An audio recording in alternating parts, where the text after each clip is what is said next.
Saludos, pastor. Dios le bendiga.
Bendiciones, qué bueno que están conectados. Dios les bendiga. Amén, Dios lo bendiga.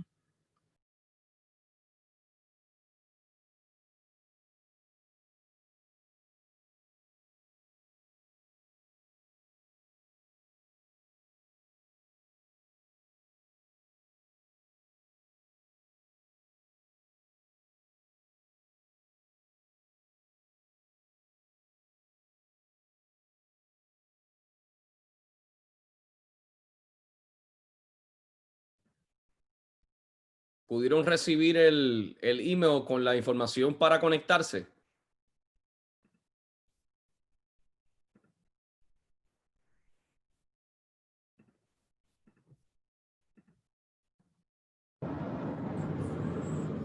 Sí, yo lo recibí por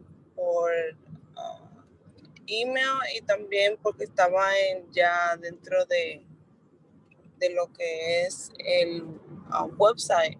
Muy bien. De donde están donde uno pone las asignaciones. Ah, muy perfecto. Sí, entonces me salió un notification que tenía un mensaje y hay clic y ahí estaba para el Zoom. Perfecto. Ok. Bueno, bienvenidos. Qué buenos que están conectándose. Ya comenzamos en unos minutos.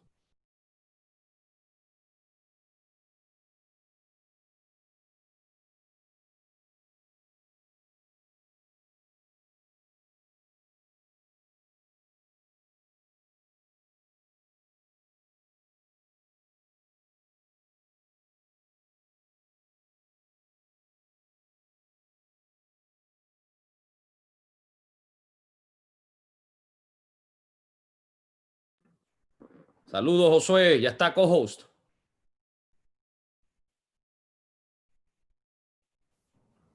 ¿Aló? Saludos, ya estás co-host. Ah, perfecto. Dale. Chévere. ¿Y la doctora cuándo entra? Esperamos que pronto. Eso es. Si no, no hay backup, brother. Ahí ya no. Pero son una sola carne, así entonces te toca. Por ahí dos cerebros. Eso está bueno. No, mentira. Pero sí. Ahí vamos. Ella está en Virginia ahorita, fíjate. Visitando a su Sí, mamá. sí, con la familia. Había una foto que había puesto en su Sí, story. sí, sí, está por allá. Así que todo bien. Eso es.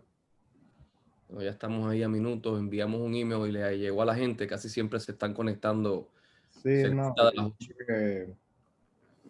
Igual se van a ir conectando más. O sea, faltan todavía para empezar así. We're going to give it a little bit more of time. We're going to start right. Go ahead and give a start.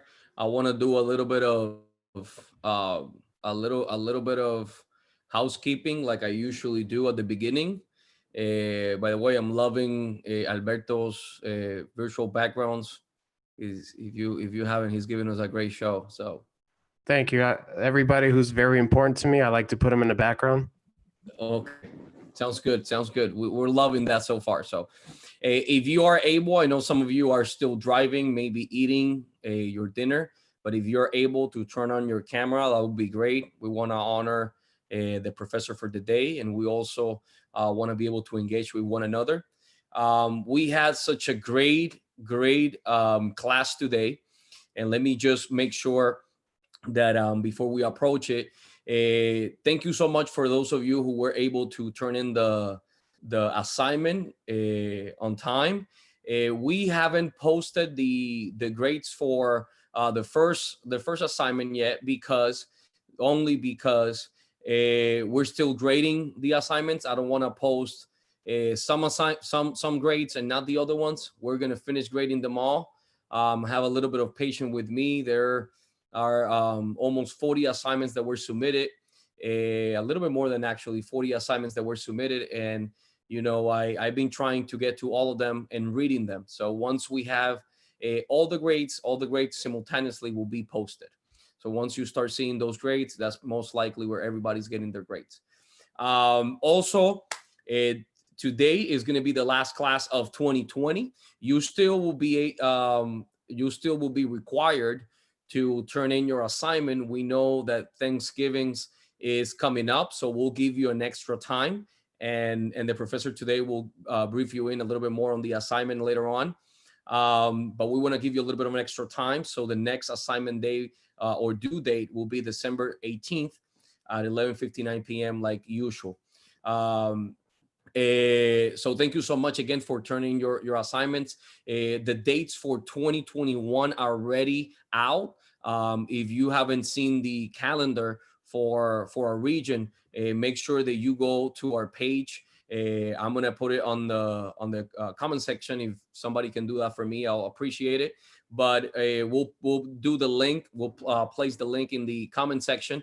Therefore, you can go and download the calendar for next year, and all the dates are already going to be there in the calendar. We're going to finish by May 2021 level 1, and then we'll start level 2 on August of 2021 all the way till May 2022. So I'm super excited for today. This is going to be a great class.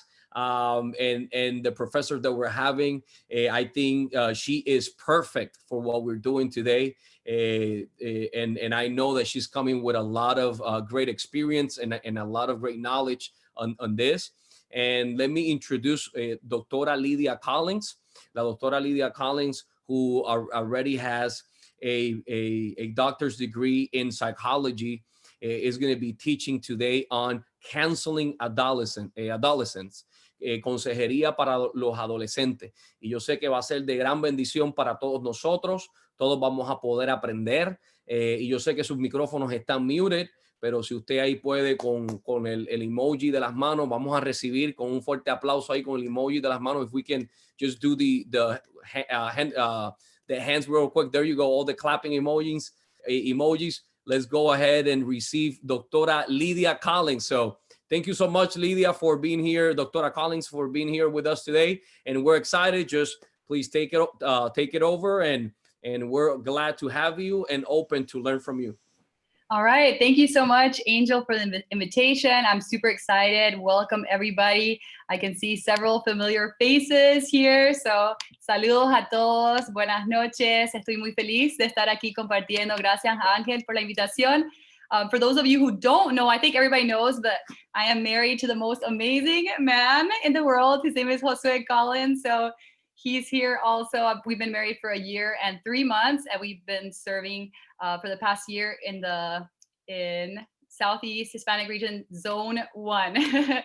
So in Miami, Fort Lauderdale area. And as Angel mentioned, I have studied clinical psychology with the purpose, right, of helping teenagers, families, couples, helping the church, and really building that bridge to emotional, mental, social well-being. Because a lot of time we see like a lot of focus on physical health, but maybe we don't talk about like the impact of what the mental health, emotional struggles that our teenagers. Entonces, solo en español también, que he estudiado psicología clínica para ayudar a familias, parejas, niños, adolescentes, para poder ayudar nuestras iglesias, poder vencer algunos de los estigmas, los tabúes, que es la salud emocional, el bienestar mental también de nuestras familias. So I'm going to go ahead and share my screen here. But before that, while I'm doing that, I wanted to share a verse in Proverbs 11:14. Proverbios 11:14. If somebody would like to read it out loud while I pull up my screen here.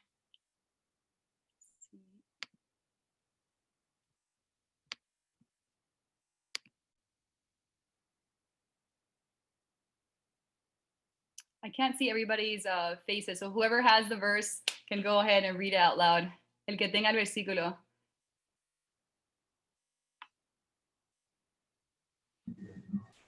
Okay, you guys hear me? Yes. Okay, it says, you said Proverbs 11:14, right? Correct. Without wise leadership, a nation falls. There is safety in having many advisors. All right, thank you. Another version says, where there's no guidance, a people falls, but in an abundance of counselors. So advisors, counselors, right? There's synonyms. There is safety, right? So all of you tonight are counselors, you're advisors, you're mentors, you're discipling so many youth, so many teenagers and adolescents are being impacted by your figure, your role, your position. So it's very important that we talk about this tonight and we gain maybe some practical skills. So I'm going to go on. You guys all see my screen, right? Yes. All right. So a couple of questions to start out to see where everybody's thoughts are on some of these topics. So I'd like for you guys to either shout it out or type it in the chat box. What do you think? Teens who self-harm or talk of suicide, are they just seeking attention? Are they just wanting attention for themselves? True or false? I'll maybe pull the chat up here so I can see what people are saying. False, false, false, false. Wow. Okay. I'm glad to see those responses. That is false. Many people who self-harm, who cut, who injure themselves, they really are ashamed. They really sienten mucha vergüenza por autolesionarte y no quieren que la gente vea. That's why you see a lot of people, maybe you see teenagers who in the warm weather, or Florida or South Georgia, for those who are in South Georgia, the heat, they are wearing long sleeves or hoodies, or they are covering their bodies up, que se están cubriendo sus cuerpos porque tienen vergüenza. But regardless of whether they're wanting attention because maybe they don't get any attention at home, regardless of that, or they are going through a really hard time, any act of suicidal attempt or self-injurious, lo que cualquiera sea su motivo, this should be taken seriously. Ustedes tienen esa responsabilidad de escuchar, prestar atención y seguir unos pasos establecidos para ayudarles to get the help that they need, right? So regardless of if they're just doing this all the time, or like, it's like the story of the boy who cried wolf, ¿verdad? No sabes si una de esas, de los niños que están buscando como que ayuda, a veces uno se le ignora, no les presta la atención, pero a veces siempre es necesario darle la seriedad, give the seriousness to that. The next one, millennials and Gen Zs are more likely to report struggling, battling with mental health issues than previous generations, than the baby boomers, than our grandparents. True, true, true, true, true, true, true. Wow, you guys are experts already. That's right. According to research by Barna, even before the pandemic, before COVID hit, this was true, right? So imagine with all of these challenges of virtual school and people losing jobs and all of the stress that elections and politics, all of this, imagine it even rising more. The next one, mental health issues are rare. They're not so common. False. Perfect. Todos van a sacar 5 esta noche. Everybody's getting 100% tonight. Angel, I think we have great students here. According to the National Institute of Mental Health, nearly 1 in 5 Americans will have a mental health problem or issue at one point in their life. So there is a lot of stigma still, and even in the church, right, to this day, which makes it hard to talk about. It's hard to be vulnerable and open up, but it is a real thing. It is a serious issue. Maybe we have people in our families who have family members, close family members who have suffered, who've gone through depression. Maybe we have people in our churches. So it is much more common than maybe we want to admit or we want to acknowledge or talk about. The next one, if a teen has everything, tienen la última tecnología, tienen los mejores padres, sus padres le dan todo, they're doing well in school, they're smart, tienen amigos, they have, like I said, like a supportive church, people that love them, then there's no reason for them to be depressed. I see here, false, false, false. False. Good job, guys. There is a biological component to depression, right? There is neurotransmitters in the brain. There's different functions like the hippocampus and the amygdala, regions of the brain that are in charge of the emotions. And I'm going to say false. Okay. Yes. So there is regions of the brain that are affected by it. So just the same as physical conditions like diabetes, leukemia, cancer, there is a lot of research that shows that biological. Of course, it's not everything. There's environmental, childhood experiences, current stressors, a lot of things that come together to create that depression or anxiety, but there is that biological component. Suicide, the next question. Suicide is the second leading cause of death for those between 10 and 24 years old, our youth age group. True, true, true. Somebody said false. Maybe they're thinking it's a trick question, but it is true. It's the second leading cause. And the first leading cause of death is unintentional injuries, right? So injuries happening maybe accidentally. So it is true. It's a very sad truth and something for us as youth leaders to be very aware and mindful of, and to be finding ways to implement strategies in our own churches to address this very, very large issue. And then the last one, all teenagers are irritable. They're moody. I remember when I was a teenager, I was all moody too. They just have an attitude. They're just lazy. They just need to try harder. And people are saying false, false, false. Right.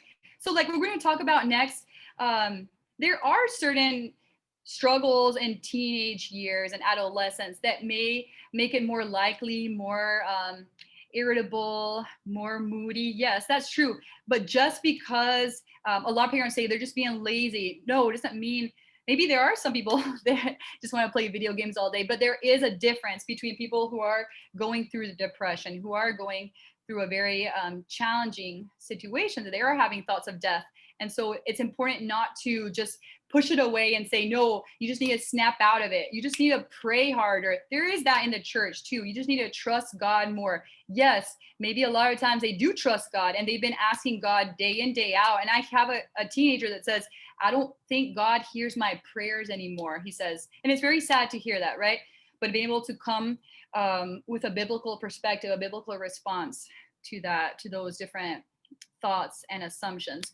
So what are some things that are normal in our teenage? How can we distinguish what's a problem or what's a like an emotional behavioral challenge? We need to understand what's normal. Also, as counselors, it's more than just having that desire, like I want to help my youth. That's why maybe a lot of us are in the ministry. Muchos de nosotros elegimos estar en el ministerio de jóvenes porque tenemos esa pasión, ese deseo de servir. Pero más que eso, necesitamos estar capacitados, entender las necesidades, las fases de desarrollo que pasan nuestros jóvenes. So we need to understand what they're going through. So on a biological level, their body is changing. They're going into puberty. They're experiencing all these changes in their body. I had a kid today that he said his voice tiene gallitos. We say it in Paraguay. I don't know if they say it here, like where their voice is cracking. The male's voice are cracking. He said he's applying to colleges, right? So he said, not only do the colleges hate me, but my classmates probably hate me too. He said that because when he spoke in class, his voice cracked. So that's how he was perceiving it, which making it like a bigger deal than maybe it's everybody knows that that's normal, right? And according to Erik Erikson, a famous psychologist and researcher, these teenagers go through a phase like between the ages of 12 and 18. It's like the identity versus role confusion, right? And so according to Erikson, he's saying like, if they're successful in going through this stage and able to like identify who they are outside of their parents, outside of their family, who they are as a person, they're going to be successful in life. If they're not able to have that understanding, that awareness of their own self, it's going to create confusion, crear confusión más tarde en la vida si estos jóvenes no entienden, no aceptan, no internalizan esa identidad. So that's like where it's a very key place for us to come along as youth leaders to help them understand their own, their unique identity in Christ, in Jesus, right? Because this is the stage where they're discovering, where they're finding that out. So during this stage, they're exploring their sense of independence. They're trying to pull away a little bit more from their parents and trying to seek more autonomy, doing things on their own. They might feel confused and insecure about themselves as they're transitioning from being a child and their parents doing everything for them to now like being on their own. And they're thinking about how they fit in society, how they fit in their groups at school. And so while they're going through this phase, a lot of them may experiment with different activities, interests, roles, till they find something that really clicks and really fits with them. And as we know, also, they're very influenced by their peers. Están muy influenciados por sus amigos, por lo que piensan los de su edad, por sus compañeros.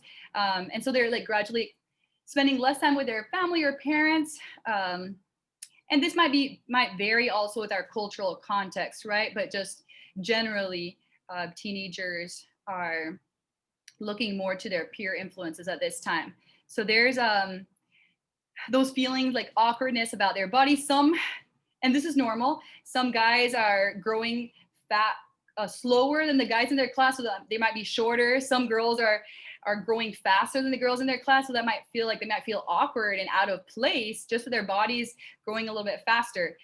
They might feel moody or irritable. They're more focused on their self, and they have maybe sometimes high expectations but poor self-esteem. So it's kind of like conflicting. They're more interested now in romantic relationships and dating. They're testing limits, testing rules. They're asking why. I have another teenager that says, you can tell me, you can talk to me all day long. You can tell me, but if you don't give me the reason why to do something, and like what's the basis for it, then I won't do it. She needs to understand and internalize like why it's important to wait for marriage to have sex, or to not do weed because all of her friends are doing weed, right? To understand like what's the the consequences and how it affects her. I also noted right here, egocentrismo. It's not that they're being narcissists and it just being very spoiled, but this is a stage where all their thinking and their perspective is like revolving around them. It's like they walk in a room and people laugh and they think that people are laughing about them. That's how their brain is forming in that moment. So it's like the way they see the world is like based from their own frame of reference. And it's a sense of invulnerability. I don't know if you guys remember maybe thinking like, I can go out and nothing's gonna happen to me. This like bulletproof, esa sensación de que nada me va a pasar, invulnerabilidad. The adolescents think like they are invincible, basically. They're starting to understand like the consequences of future behaviors, but sometimes it's hard for them to really like plan ahead and really implement and execute because their frontal lobe is still developing. The frontal lobe is a part of your brain where you're planning, you're organizing, all that executive functioning part of your brain. So it helps us understand, like being patient with our youth and understanding that their brain is still in development. They still haven't reached that full maturity. And they might tend to act childish sometimes when they're stressed. This is part of their development. But now, what are some warning signs that we can see in our teens and know like this is not normal? This is something that we need to address and we need to find help, right? What do we see? When maybe a teenager is interested in playing soccer or a teenage girl, she's interested in doing makeup and maybe like social media, creating videos. Maybe they're not interested in that anymore. They're not involved in the volunteering in a certain youth ministry anymore. They have low energy. They're sleeping too much. They're sleeping too little. They seem fatigued. They're spending more and more time alone. So if you notice like somebody in your youth group that maybe before they were hanging out with other people and now you notice them kind of like distance to the side, more quiet, fear of gaining weight, engaging in self-harm behaviors. So being like observant, right? Noticing if they're talking or they're showing any signs on their skin, on their body, if they're starting to like engage in risky behaviors, having thoughts of suicide, having periods of highly elevated energy, and saying that someone is trying to control their mind or that they hear things that other people cannot hear. Estos son estas señales de advertencia que nos hace ver qué es la diferencia de lo normal de un adolescente, que algo que es como que un riesgo, un factor de riesgo, cuando ya no tienen interés en las cosas que les gustaban, están durmiendo más, comiendo menos, están haciendo cosas riesgosas, probando drogas, alcohol. Son señales que nos hacen como que tomar esa conciencia, like be aware, like we need to do something, we need to address this and talk about it, right? Now, we don't have a lot of time tonight, right? So this is just like a brief, like a crash course. But now looking at you, we're looking at teenagers, what they're going through, but now looking at you guys, like what do you think youth are looking for in a counselor, in you, and somebody that's gonna talk to them and share encouragement and advice and help? So I want you guys to write in the chat or feel free to speak. Pueden hablar en el micrófono o pueden escribir en el chat qué buscan los jóvenes de un consejero.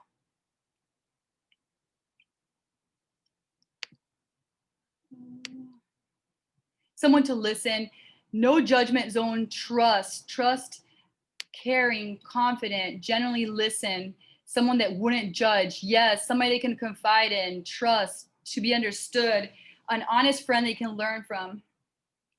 The truth and love, yes. So I like that. It's like that balance between you're loving, but you're also sharing them the truth, right? Trust and comfort with that person. Yeah, you need to be able to trust and feel comfortable so you can really open up. Tienes que sentirte cómodo y sentir en confianza con la persona para poder abrir y compartir cosas muy personales. Relatable, yes. Accountability, yes. Someone they can relate, a reflection of what, okay, so they look up to somebody, they look up to you, so you're living a godly lifestyle, and they look up to you and they say like, wow, I want to be like that person. Guidance, again, someone to look up to. Yeah, I love all of these. These are great.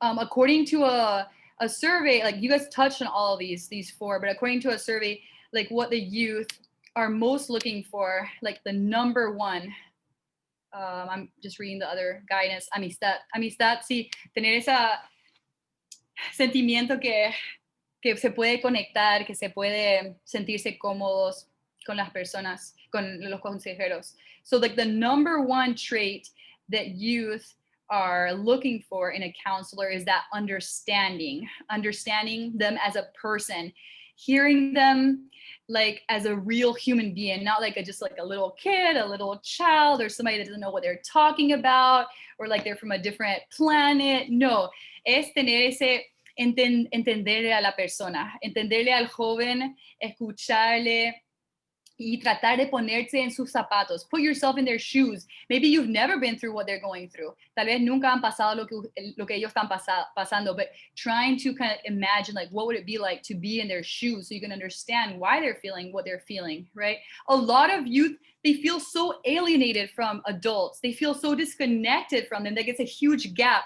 I think I can't see all of you guys too, but I think most of you are in like the kind of like the youthful range. Like we're not so old that they feel like they can't relate to us. We're not super young that we don't have any experience, valuable experience to share, but we're still kind of like in that range that they feel that they can relate, they can connect to us. And so awareness of what they're going through, of what their situations are. And then the number two trait that youth are looking for is a good listener, somebody who is willing to like set everything aside and give them that time. I know Josue, when he was working as a youth pastor in Virginia, when we were both going to graduate school there, he would like take the guys out and go to Chick-fil-A or go out for coffee, and he would just like sit with them and listen to what they're going through. It's different from like Wednesday nights or Sundays or Saturdays when you meet with your jóvenes and you're teaching them and you're preaching to them, but it's just like I know everybody's busy and it adds a lot, but really those are where the connections and that change can happen when you're setting aside time, cuando le estás dando de tu tiempo que es muy valioso. And that's more important. Sometimes we think, guys, that it's going to be very important what we say and the advice that we've given, that biblical drop of wisdom and gold nugget that falls from del cielo, que caiga esa revelación divina, and that's going to change their lives. But sometimes what's going to be more impacting is for you to truly listen to them and show that you are. We'll talk a little bit more about this in a second. Another one is the third trait that they're looking for is somebody that's encouraging and non-judgmental. A lot of you said that, non-judgmental. Guys, muchos de los jóvenes ya tienen muchas personas en su vida que está juzgando. No hagas eso. No, eso está mal. ¿Por qué lo que haces eso otra vez? Guys, like they're already hearing this constantly in their lives. Like, don't do that. That's wrong. That's bad. So they don't want to come again to a counselor and feel that same sense, like, I can't believe you did that. Like, what were you thinking? Are you dumb? Like, just like wake up. No, we need to step back from that mindset and be non-judgmental. Guys, this doesn't mean that we're accepting sin, that we're accepting sinful lifestyle, that we're compromising our values and compromising our biblical truth. No, that's not what that means. And we're going to get to that. There's going to be a point in counseling where you guys are going to lay down like, this is the Bible, and we're not, but it's like what Nectar said, it's like that balance of truth and love, and we need to be loving and create that loving relationship so we can be able to share the truth, right? So it's that balance. Also, like, encouraging. In the survey, the teens, like they said, they would rather be helped by a counselor who offers encouragement, like, yeah, I believe in you. Yo creo en ti. Yo sé que vos podés. Yo sé que vas a salir de esta situación. Rather than focusing on the problem and focusing on like their mistakes, saying, yo creo en tu capacidad. Yo creo en tu potencial. Like somebody that sees in them and they can know that they can get through this. Not somebody that's going to give up on them and say like, you're a lost cause. No, somebody that can see what's not there yet, right? What can happen and what's going to occur once they are able to overcome and get through. Many Teens are reminded of their weaknesses every day, but we need to affirm them of their strengths. We need to affirm and speak those biblical like identity over their lives, right? And then number 4, confidentiality. If they think that they can't trust you, that everything they come and tell you, vas a ir a contarle al pastor, vas a ir a contarle a sus papás, o contarle a tus amigos. Hey, Yolanda, no, ¿sabes lo que me contó la otra vez la chica esta? O, hey, Samuel, Alexis, like, no te imaginas, you can't believe what this youth told me. No, what they share is very, very important, and you need to take it as important, right? It's very fun to share. It's very fun to share like what's going on and these things that you're hearing, but this is important to keep that confidential relationship with your youth. They won't disclose and open up. No te van a contar de cosas personales si ellos piensan que no tienen esa confianza, if that trust is broken. But there are limits to confidentiality, right? If they come and say, you know what, I'm thinking about suicide, or I'm thinking about harming, killing somebody else, if they're telling you about child abuse or child neglect, then you are required, or you do have that responsibility to notify the local authorities, to notify the local departments, whether it's DCF or in South Georgia, I'm not sure what it's called, the Department of Child and Family Services. Like, you have that responsibility when it comes to those situations, right? Everything else, there is that confidentiality. So what are some common traps? I'm going to get to like what we are going to do, like what can be done. But before going into that, like what are some things to like try to stay away from? Lecturing or sermonizing. A lot of preachers, I know a lot of you are preachers, muchos predicadores, muchos líderes de jóvenes son muy buenos hablando. Pueden pararse enfrente de su grupo de jóvenes y declarar, predicar revelación de Dios, enseñanzas muy pertinentes, relevantes a la vida de los jóvenes. But when you're meeting with and that's great, that's wonderful, that's what we're called to do, right? But we're meeting in a counselor position, you take off that hat, like you have the hat of preacher, teacher, you take that hat off and you put on the hat of counselor. Te quitas esa, doesn't mean that you're not being true to yourself. No, it's just like a different approach, a different attitude. Approach to meeting with them. So it doesn't mean that you're not going to share the biblical truth or values. It just, the way that you do it is going to be different, right? And the change is going to occur in a relationship of trust and respect. A lot of times, if they're being religiously sermonized, then they might reject what you're trying to say before you even get to them, before you have the opportunity to help them, right?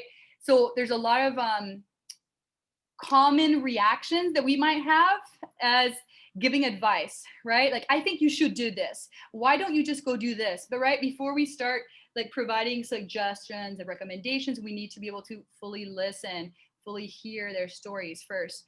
I don't know if you guys like hear these people that like are always one-upping, like, that's nothing. When I was your age, I did this, or I did that, or what you're going through is nothing. Like, I know people who have it much worse, right? Or comforting, yeah, oh, it wasn't your mistake. You did your best. You tried your hardest. Like, that's okay. Or cutting someone short, like just interrupting them. Like, I don't have any time. Like, I need to go now. So like, just hang in there. Thumbs up, right? Or pitying, like, you pobrecito, you poor thing. That's terrible, right? So those are things like just being aware of our like common reactions or our common responses of trying to avoid some of those things, or arguing, like, even though you know that you're right and you have the backing of the Bible and experience, and you know that they're wrong, it does more harm than good to argue with them, right? That's not the way that you're going to convince them or change them. And a lot of teenagers are really good at that, leaving us like defensive and feeling threatened. So a natural reaction is like to come back with like a comeback, like a defense, defending yourself or defending the faith, right? So it's important to be aware of that. And then empathy, right? Sometimes there are teenagers, hay adolescentes que que nos sacan toda la energía, que nos cansan, que ya no queremos pasar un minuto más porque son muy como que ya cansan hablar con ellos porque son, they're like obnoxious, right?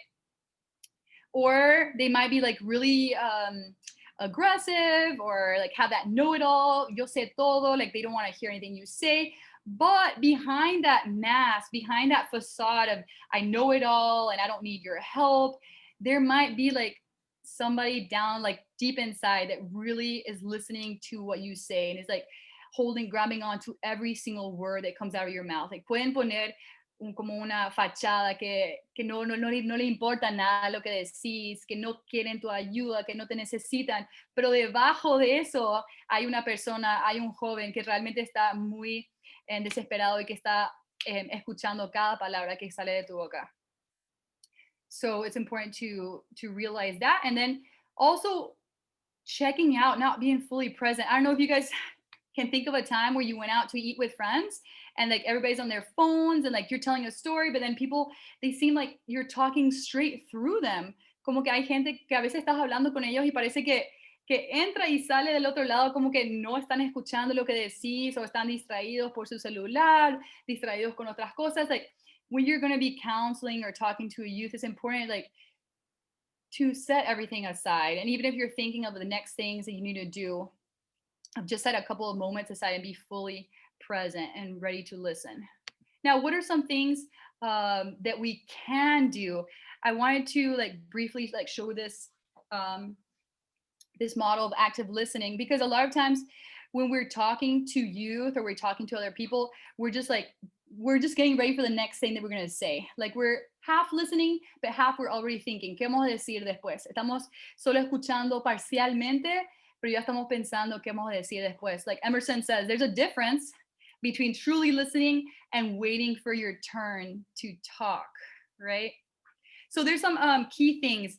Being attentive is number one. So being attentive is like with your verbal expressions, right? With your eyes, with your nods, with your okay, like with those non-verbal expressions, like you can tell that somebody's like tracking with you. Uno puede ver con las expresiones no verbales.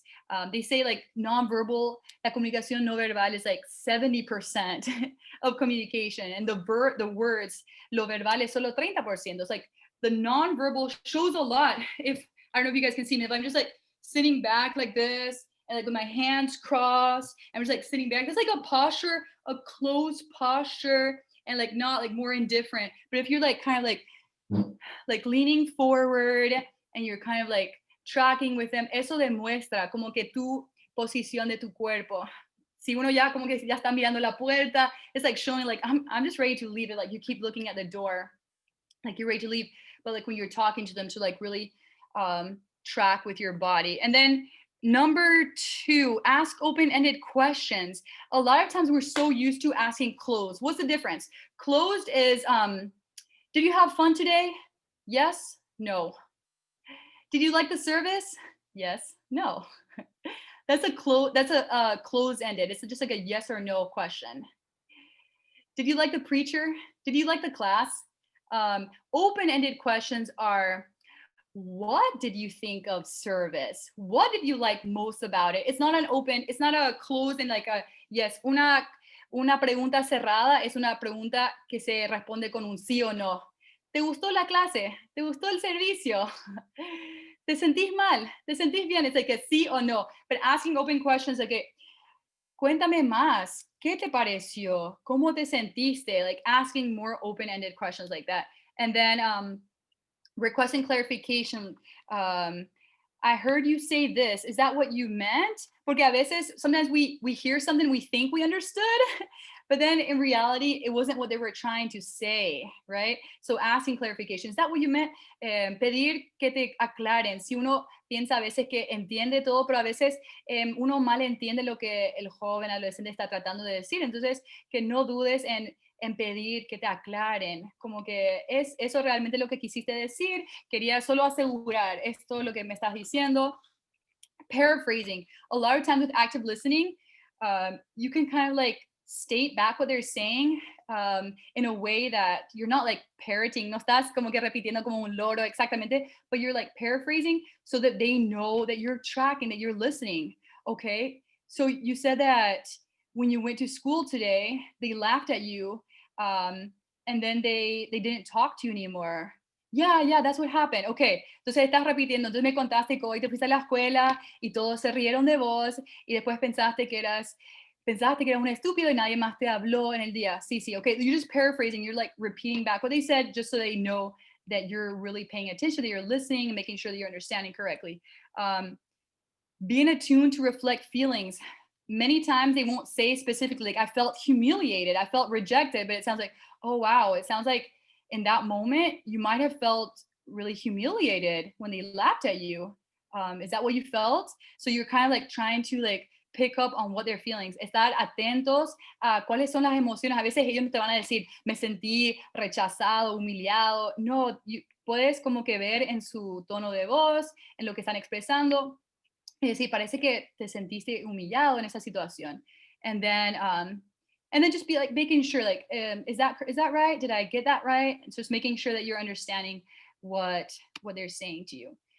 I added this slide, but really brief, because I know this is like a hot topic and it's maybe like scary for some people. There's like a very big myth of if I talk about suicide, it's gonna put that idea in their mind, but that's not true, right? A lot of studies and research shows that you talking or asking about suicide to some youth that you notice that are feeling depressed, that's not going to put that. If they've been thinking about it, they've been thinking about it already for some time. Muchos tienen la idea, el concepto erróneo de que si hablan de suicidio, por eso tienen miedo, tienen tal vez una incertidumbre o tratan de evitar el tema porque piensan que si hablan del suicidio, que le van a poner esa idea en la mente, pero eso no es cierto. Es importante cuando uno le ve o escucha tal vez, if you hear like comments like I'm not worth it, life sucks, it would be just easier if I wasn't here. Like if you hear comments like this, don't just push it away. Don't just ignore it and try to forget about, and I'm just going to go home and pray for him tonight. No, go and talk to him. Si ustedes escuchan comentarios como que no, la vida no sirve para nada, no hay esperanza, la verdad que sería todo más fácil si yo no estaba aquí para mi familia, ellos no me iban a extrañar. No ignoren esos comentarios. So go and ask them. Don't be afraid to ask, because that's not going to cause more harm. It's going to be helpful, because if they need help, they need to be able to reach it, and you can be an avenue of help for them in that moment. So thinking, are you currently having thoughts? There's difference between active and passive thoughts. Active thoughts is like, I want to grab a gun and kill myself. That's active. Passive is more like, life would just be much easier if I wasn't here. If just a car ran over me, then I wouldn't have any problems. Those are like passive thoughts. So like asking them, have you had thoughts about how you would kill yourself, right? Like, are they thinking about a gun? Are they thinking about going and grabbing a belt and putting it around their neck? Like, are they thinking about a plan? Because if they're thinking about a plan, guys, si ellos están pensando en un plan de cómo lo harían, entonces eso significa que ya el riesgo está más elevado, ¿verdad? There's a difference between somebody that's just thinking about doing it. But when they have a plan, that means that the risk is higher. And then, have you hurt yourself recently, right? If there is people that are already like hurting themselves, cutting themselves, burning themselves, then there's more likelihood if they've attempted suicide before, if they're doing any substances, drugs or alcohol, right? All of those are indications that like the risk is a higher risk, because if they've done it before, there's more likelihood that they might try it again. An important part, like all the research shows that hopelessness, falta de esperanza, is the main predictor of suicide, guys. Falta de esperanza, hopelessness. When people think there's no hope for me, there's no hope for the future. And I think that's just a powerful concept for us as Christians to grab onto, because we know who our hope is, and we know who is the only one that can provide that hope to these youth that need it desperately. That's what research is showing. Lo que no tienen esperanza, lo que pierden esa esperanza, esos son las personas que cuando ya no tienen esperanza, esos son los indicadores más probables que esa persona va a intentar suicidarse.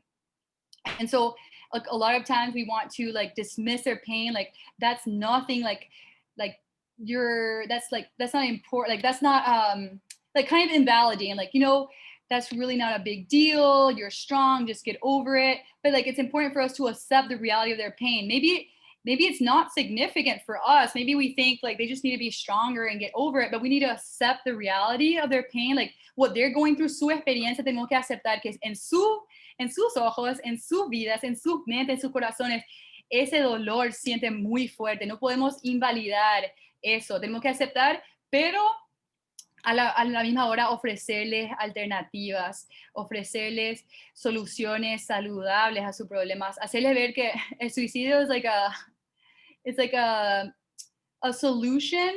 It's a permanent solution to a temporary problem.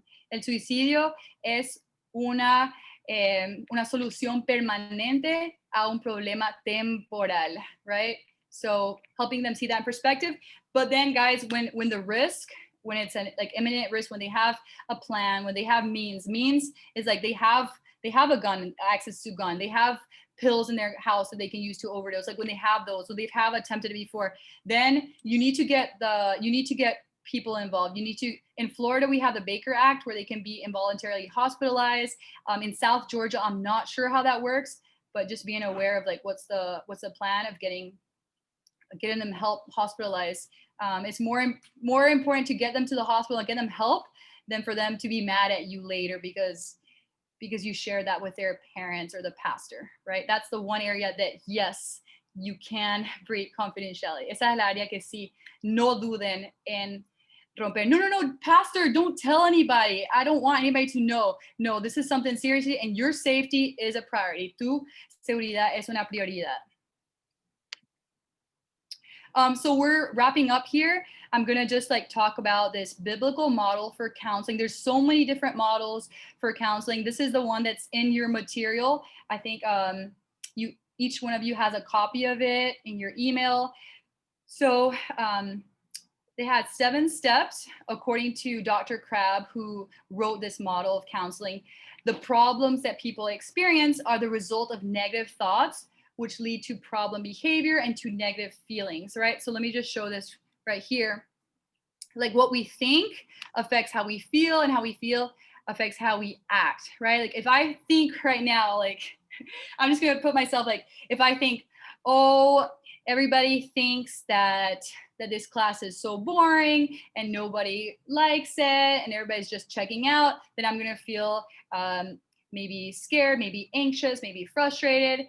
And then it might lead me to just kind of like end this earlier. I don't know. I'm just trying to use an example. If you think that you're worthless, if you think that nobody likes you, if you think that you don't have a purpose, then you're going to feel depressed. You're going to feel sad.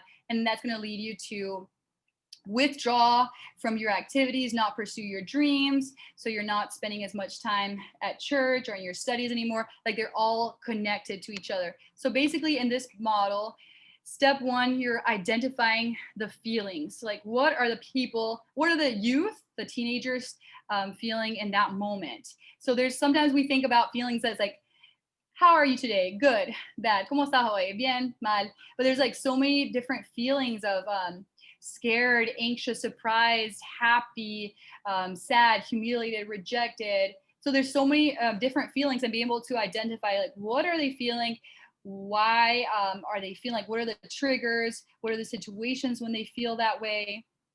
And then identifying the behavior patterns, right? Are they engaging in like risky, destructive behaviors? Are they watching pornography? Are they doing drugs and alcohol? Are they sneaking out of their house at night? Are they like skipping out on school? Are like, what are they doing, right?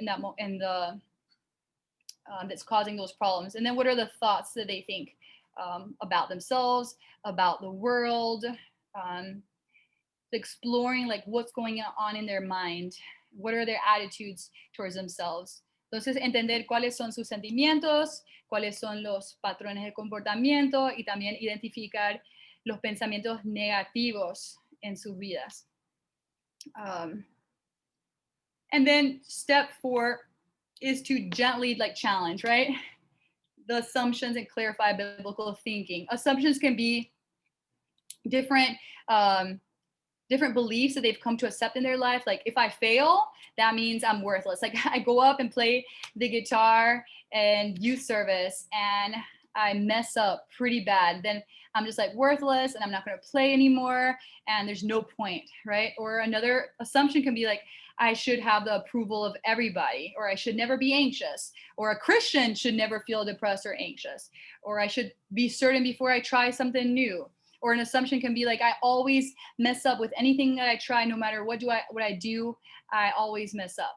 Or no matter what I do, my parents are never proud of me. Like those are all assumptions. So thinking about where was that assumption learned, like what's the evidence for that assumption? Because a lot of times, muchas veces la gente como que piensa cosas sobre ellos mismos que no sirven, que no valen la pena, que son un fracaso, pero están basándolo tal vez en una experiencia y no están viendo todas las otras experiencias. They're not looking at all the other experiences where they have had positive or successful experiences in their lives.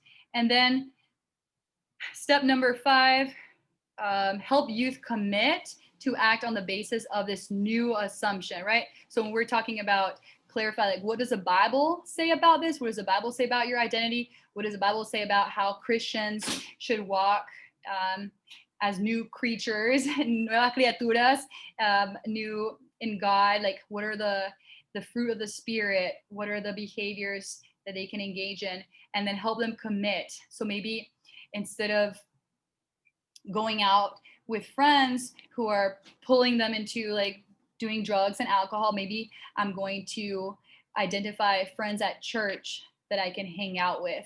Maybe instead of binge watching Netflix every single night of the week because I'm scared that I won't get into any college, I'm scared that I'm not going to have any education, maybe I'm gonna spend an hour each night like studying for my SAT or writing application essays, right? So like helping them commit to a new behavior, thinking through of how they can implement that in their life, and then identify the feelings guided by the Holy Spirit.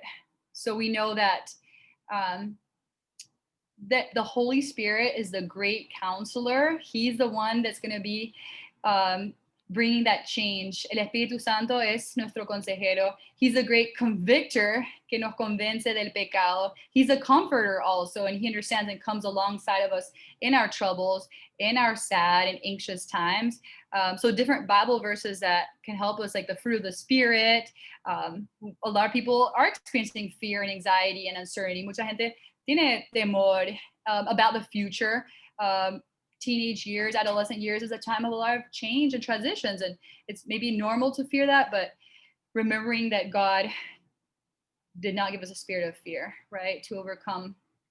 And then if people get angry and they're just like lashing out, si los jóvenes tienen problemas de enojo y siempre están actuando agresivamente, verbalmente, físicamente, entendiendo que estar enojados no es un pecado, pero cuando uno actúa, se deja llevar, controlarse por esas emociones, por ese enojo, entonces ahí sí se convierte en pecado, ¿verdad? So when people are angry, they can feel angry, that's okay, but not letting the anger overcome them and the anger control their lives in a way that they're reacting in ways that are unhealthy and destructive.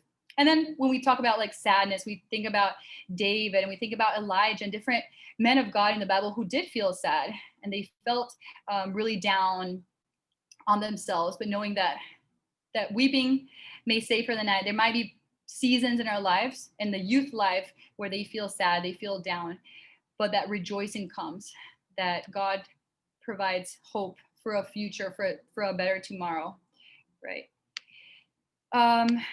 So at this point, before we break out into the breakout groups, I wanted to see if anybody had any final like quick questions. We're going to break out into groups now. And yeah, any questions before that? I know the time is advancing. There's a question in the chat. Okay, let me see. I don't know where the chat. Oh, here it is. Okay. Chat box. As a leader, is it wise to share how you dealt with suicidal thoughts. So how you dealt like personally with the suicidal thought. I think that's what the question is, like a personal experience. So it's gonna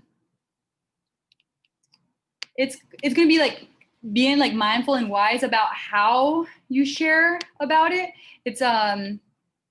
It's important just like to know, like when you're talking about it, it's not going to be like just bringing it back to you, like bringing the focus back to you, because the focus is on the teenager, the focus on the youth.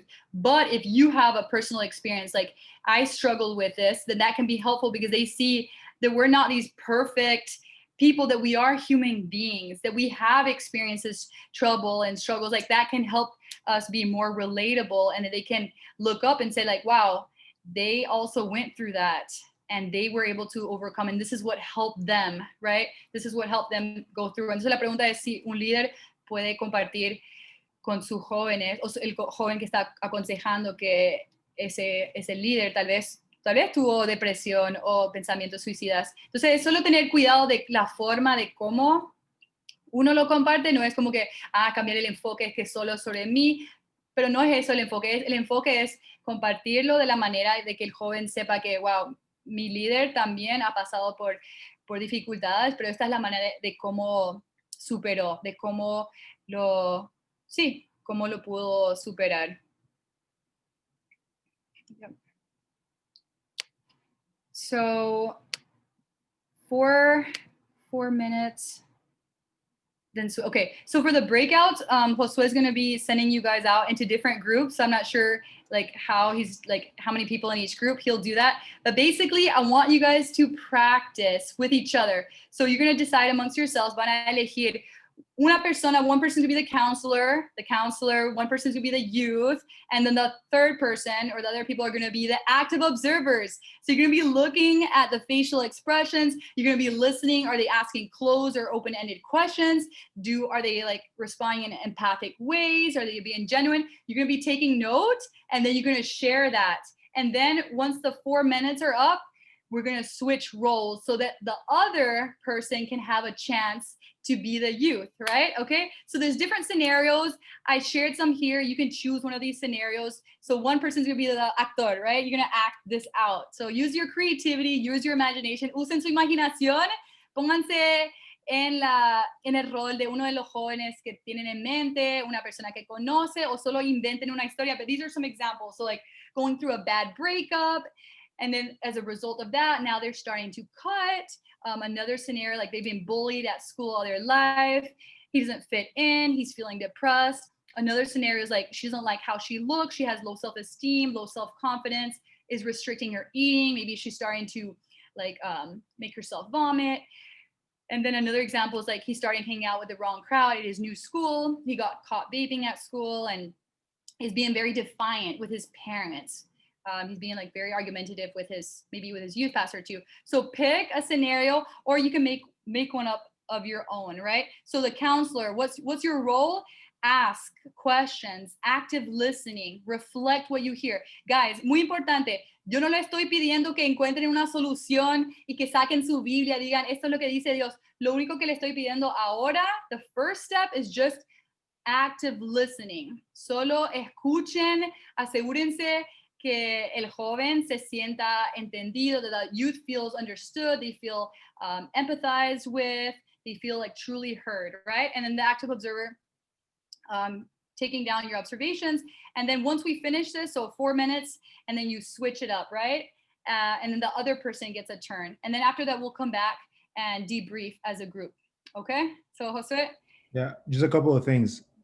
Take a picture of the slide or take a screenshot, and then I'm going to put the groups at random. So some groups are going to have more than others. So it'll be like 3 or 4. So just to give you guys a heads up. Okay. So be creative.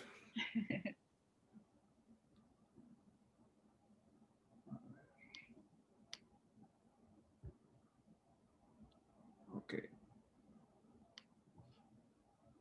Okay, the room should be open. All right, see you guys later.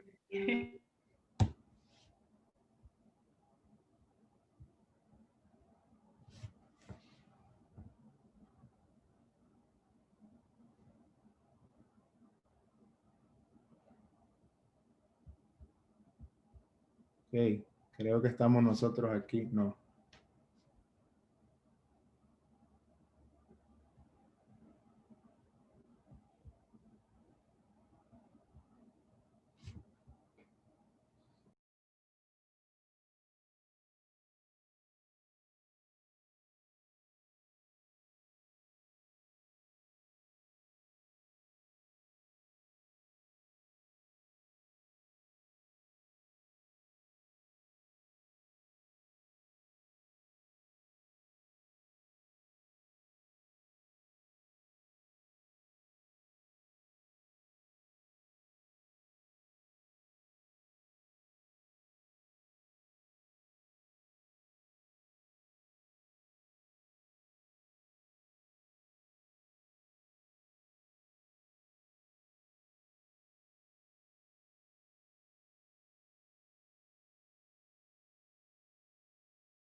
Ahí ya estamos regresando.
They heard you.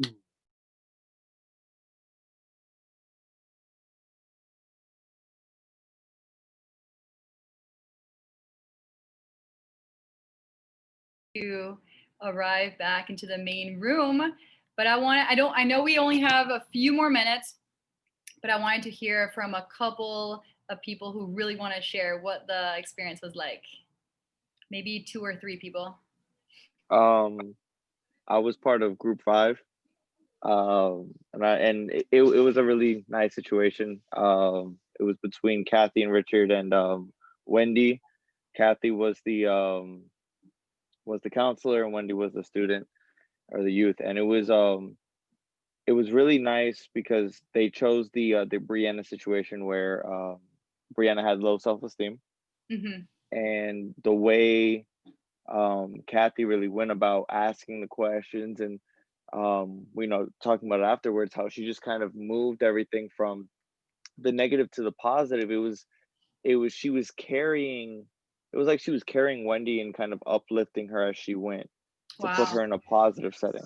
And I mean, even being the observer, it cheered me up.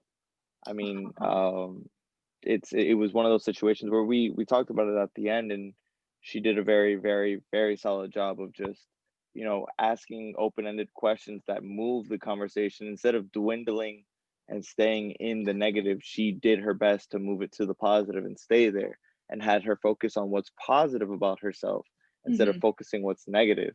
Because as she also, as Kathy said, and something I learned today is for every one negative thought or every one negative thing, you should always bring 5 positive things. Yes, because it's so easy for human nature to just focus on the negatives. People can tell you 5 good things, but they say one bad thing, it's going to stick with you. So I really like what you said about like the reframing, and that's important for us to be able to reframe. We can hear a situation, but there's always like the other side that we can reframe, reapproach that situation. So thanks for sharing, Jose. Yeah. All right, who else?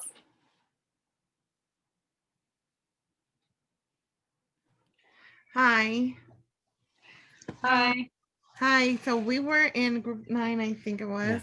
And for us, our experience was really eye-opening, especially because it's not until we're in the situation. How can I say it? When we're counseling, we see everything in a different perspective, and being able to observe and see was really eye-opening for us to identify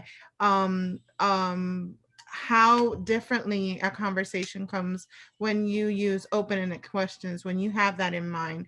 And it's so easy for you to come up with these open-ended questions that will really keep the conversation going, and having the youth to be able to express themselves a little bit more using those open-ended questions. So for me, it was really eye-opening. We had a really good experience with Jennifer and Beatriz sharing her, you know, their role play. So for us, I really enjoyed it, and it was really eye-opening for me. Yeah, I mean, it is. How can I say this? We all went through a certain stage in our lives when we were younger, and we already know how to like how does it feel. Yeah. But then it's a whole, I can say, ball game when you trying to deal with the same situation you went through a long time ago, and then right now at this time it's so different at a certain point because all the kids think differently. Everything goes differently. So, but it is great. Me, I mean, being there, I felt good. I felt good because I counsel, and then I felt like the role of being like, in this case, I took the one that it was like if I was bullied because I didn't like how it looked like and all that. And it's a great experience, honestly. It's not until you're there and you're going through it and you learn more and more, honestly. Wow. That's like a really great approach. Like maybe you've been doing this, and maybe you experience things, but there's always something new to learn. And even if you're the observer, you're that maybe more passive approach. You're not really, but you're still learning from the different scenarios and the different questions. So thank you so much, guys. It sounds like you all did. I know we can't hear everybody's experience, but it sounds like everybody did a great job. So I'm really proud of you. I want to make sure that we finish on time. So I just want to share really quick what your homework, your assignment is going to be. Let's see, here we go. So the assignment is to select a youth from your local church who'd be willing to meet with you, okay? So willing in the sense like you're not going to go force somebody, no van a obligarle a alguien, se van a reunir conmigo para mi tarea. No, somebody like maybe you've noticed that they've been having a little more difficult time and you want to say like, hey, I want us to get together. I want us to go out to a coffee. One thing that I didn't mention with teenagers, you don't need to sit down in front of a table, a desk or a table and just sit there for an hour. No, you can go out and walk around the park with them. I mean, considering all the COVID guidelines for where you live, of course, keeping that in mind. But you guys can go do things with them. You can go out and get an ice cream or drink coffee or go play soccer with them or play Uno cards. You can do those kind of things with the teenagers. So agreeing to meet virtually, whether on Zoom or FaceTime, and WhatsApp, Facebook Messenger. There's so many avenues. Or if your city, your locality permits it, You can meet in person also. So we have until December 18th to finish everything. And this is very important to maintain that deadline, because after that, it's Christmas, after that, New Year's, and after that, it would be very difficult to, yeah. So what you guys are going to be doing is applying those active listening skills, those open-ended questions. During the first meeting, just hearing their story. Don't jump into problem-solving mode, trying to find a solution. Just listen, try to understand them. And then the next two or three meetings, going back and looking at the biblical counseling model and trying to implement some of those different steps into your meetings. They don't have to be an hour-long meeting. You can meet with the youth for 15 minutes and call it a meeting, all right? Just having that consistency and knowing that the youth knows that you care about them and you're coming alongside them and mentoring and discipling and counseling them, right? And then what I want you guys to do, this is not to stress anybody out and to think, oh, this is more work, but I just want to hear what that experience was like for you guys. What did you learn? What was your main takeaway? How did you feel in that moment? What do you think it was like for the youth? And so it could be one page, or if you have more thoughts to share, you can write 2 pages, 12-point font, double space, and then submit it before or by December 18th. All right, so that's all. Thank you guys so much for your attention, for your active participation. Yeah, we have a question. Oh. From SIE. It says, does it have to be one of the youth, teens, or can it be someone from the young adult group? Oh, it can be from the young adult group. We're talking about counseling at adolescents, but adolescents go up to young adults. So yes, as long as that person is willing.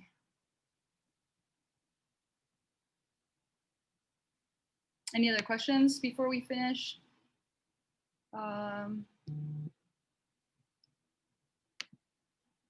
Yeah, if some of the teens or if some of the leaders here aren't like active leaders at church, could they maybe do their siblings or a friend, or does it really matter, or no?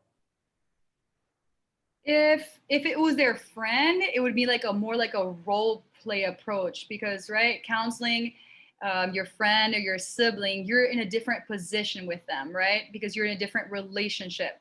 You have it's like a more biased approach. You have a different knowledge about them. If you don't have anybody else like in your church, in your local youth group, and you want to like, hey, I want you to be my my volunteer for this assignment. But ideally, it would be somebody that's not that close to you, not a friend, not a sibling, ideally.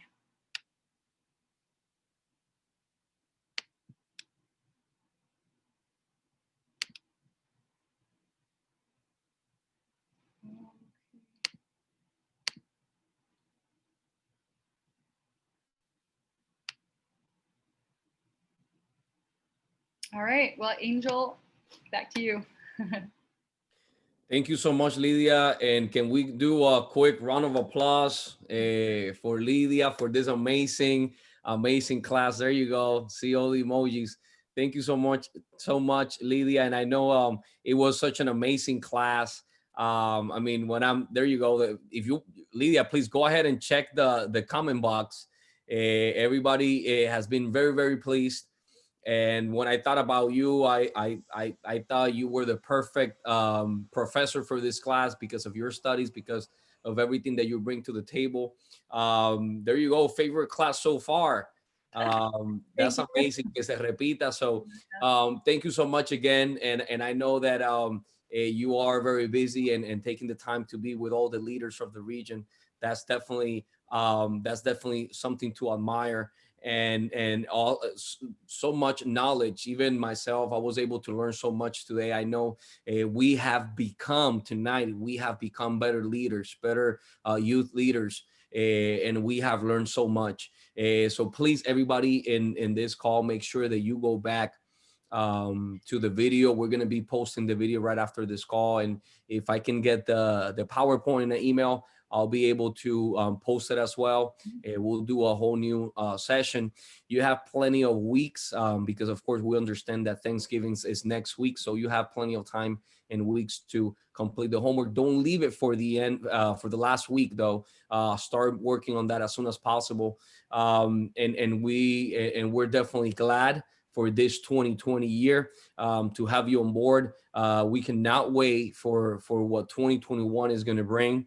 And our next class is going to be January 18th at 8 o'clock. I know is a Martin Luther King Day, I guess.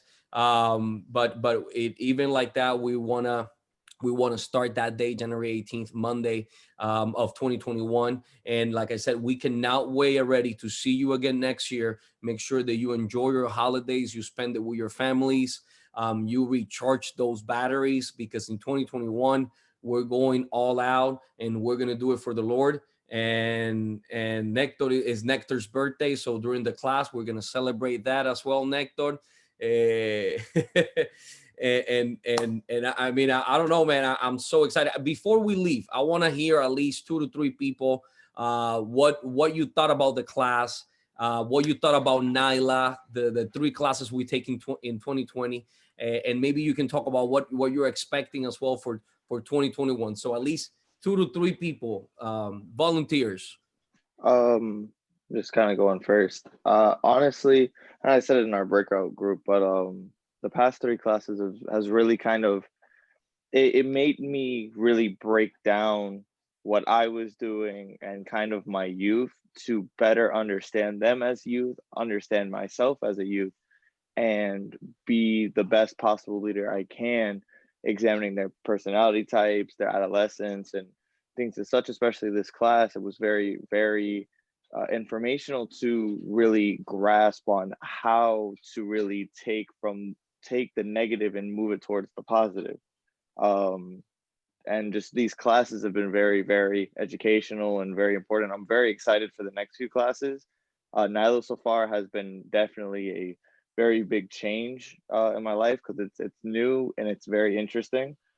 But it's really helped me understand a lot of things in a better and more informational mindset. And I'm very, very excited for the following year for the next classes. Sweet. 1 or 2 more people. Yeah, can I just share? Hey guys, God bless you all. I am really, really happy with NYLA. I think that a lot of us can relate that when we started in ministry, we were kind of going off of what we've learned in our own life experiences. We started young as youth leaders, and this is what we've been yearning for or needing for the longest time.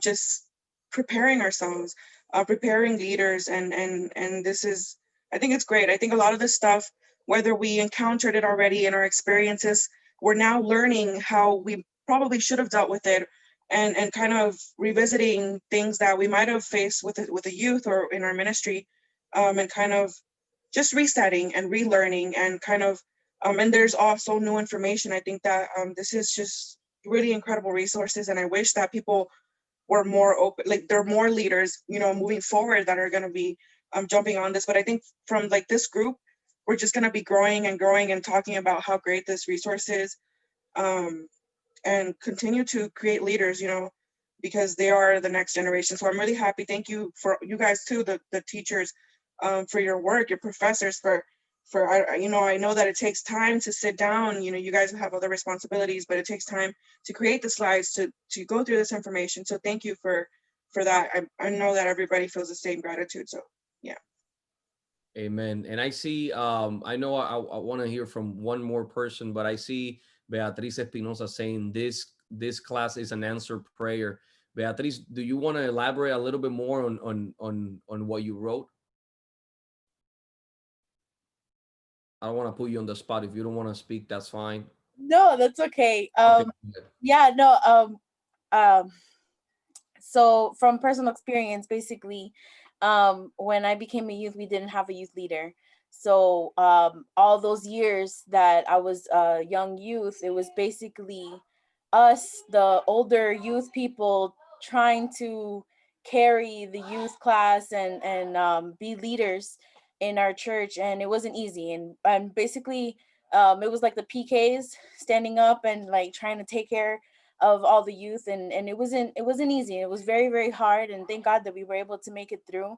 But I always talked about getting a proper getting proper training to be able to do it right. So I'm grateful for this. Thank you so much. And then also, Yaritza, you wrote that it was phenomenal, and then this brings youth ministry to a whole new this dimension.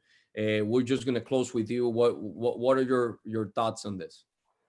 Yeah, I truly believe that our youth ministry is not just spiritual, it is very holistic. And these classes have really helped hone in on that, to be able to look at the youth not as a one dimension, but as a multi-dimensional being. And so these classes have really helped. There are some things that I knew from my job and things that I've kind of learned along the way, but this kind of helps kind of give us a firm foundation in pushing forward.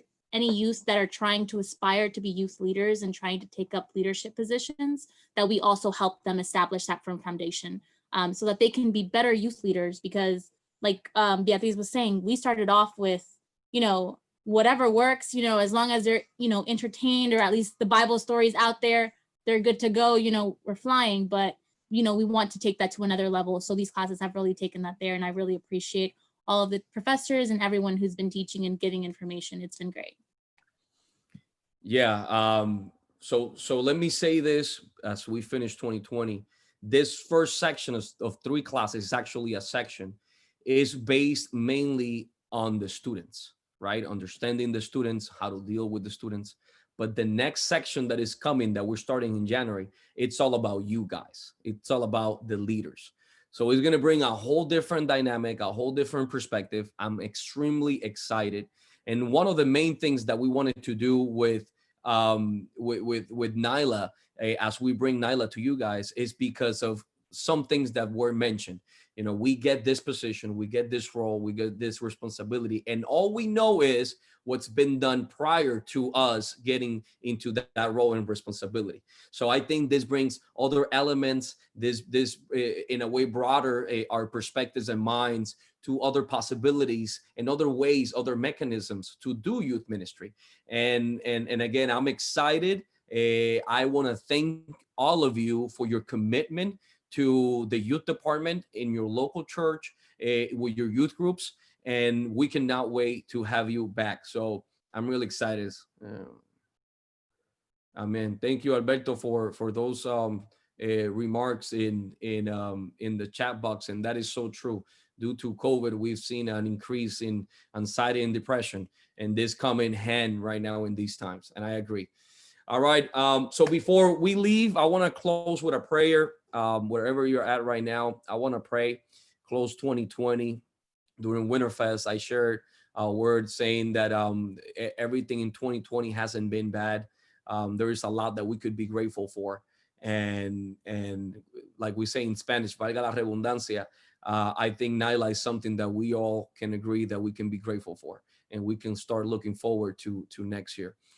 Next year in the youth department, we want to focus on church planting. And if God is placing that in your heart, if God is speaking to you, something similar to NLYA and the Bible Justice seminar that we did, it's coming to us in a way of training those potential church planters. All right. So just take a moment in the last couple of weeks of the year to pray about it. And next year, once we open a new system for church planting in the youth department, we would love to have you there. Amen. Let's pray. Father, Lord, thank you so much for tonight. Gracias, mi Dios, por esta oportunidad que nos has dado de reunirnos. Gracias por la vida de Josué. Gracias por la vida de Lydia.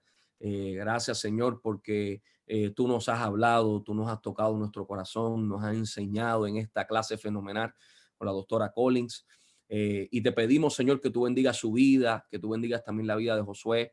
Señor, que tú bendigas el labor que están haciendo en la zona 1, también los demás líderes de zona que están en esta llamada, Néctor, a Phil, a Josué Carvajal. Señor, bendice los líderes de distrito. Señor, bendice los líderes de las iglesias locales. Bendice su juventud, su grupo, Señor. Bendice las iglesias locales, Señor. Y que nosotros cada día seamos mejores líderes de jóvenes. Que cada día, Señor, no solamente aprendamos estas herramientas, pero que también nos convirtamos diestros en poderlas implementar. Yo te doy gracias por los compañeros, compañeras que a ti te ha placido que sean plantados en este tiempo, Señor, en el cual nosotros hemos sido llamados llamados a pregonar el evangelio, pero más que nada llamados a conquistar la generación de ahora, del presente, en las cuales están los pastores, los evangelistas, los plantadores de iglesias. Señor, que en su debido momento veremos su potencial. Gracias una vez más, Señor, y los ponemos en tus manos por Cristo Jesús. Amén y amén. All right, guys. Les amo, les quiero. Nos vemos el año que viene. Coman mucho y engorden poco. Bye bye. See you guys. Bye, guys. Bye. Happy Thanksgiving and Merry Christmas. Giving. Have a good evening, everyone. Bye.